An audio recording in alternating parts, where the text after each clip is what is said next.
Bonjour. Il ne fait de doute pour personne que la remise en cause systématique des décisions de l'entreprise, ainsi que le comportement irrespectueux envers sa hiérarchie, justifie un licenciement. D'aucuns imagineraient qu'un tel licenciement pourrait être jugé nul en raison de l'exercice par le salarié de sa liberté d'expression. Et pourtant,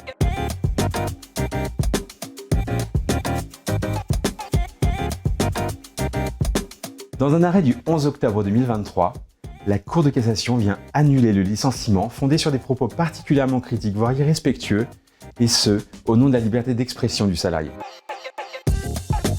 Une salariée qui sollicitait fréquemment des reports de ses congés payés avait violemment critiqué le refus de ses demandes. Ce refus était justifié par l'accord d'entreprise, selon lequel les jours de congé devaient être obligatoirement pris avant une certaine date, sous réserve d'être perdus.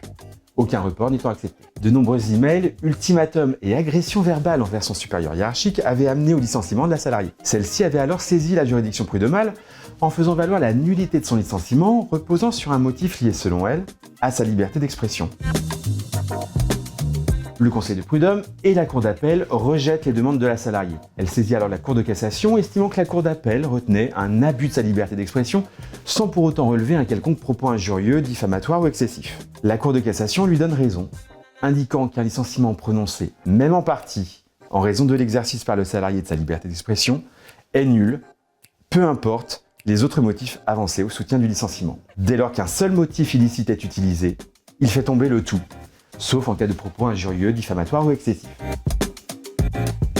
En premier lieu, toute posture de désaccord, de remise en question, voire d'insubordination, peut dorénavant être interprétée comme relevant de l'exercice de la liberté d'expression. En second lieu, il faut être extrêmement vigilant dans la rédaction de la lettre de licenciement. En l'espèce, c'est parce que la lettre de licenciement évoque un abus dans la liberté d'expression de la salariée que les juges sont parvenus au caractère illicite du motif de licenciement. Si l'insolence ou l'irrespect peuvent toujours fonder un licenciement, encore faut-il le reprocher en des termes objectifs et détachés de toute liberté fondamentale. Restreindre la libre expression de l'employeur pour éviter de porter atteinte à celle du salarié, de quoi rester sans voix. Bien entendu, le cabinet reste à votre entière disposition pour vous accompagner sur ce sujet.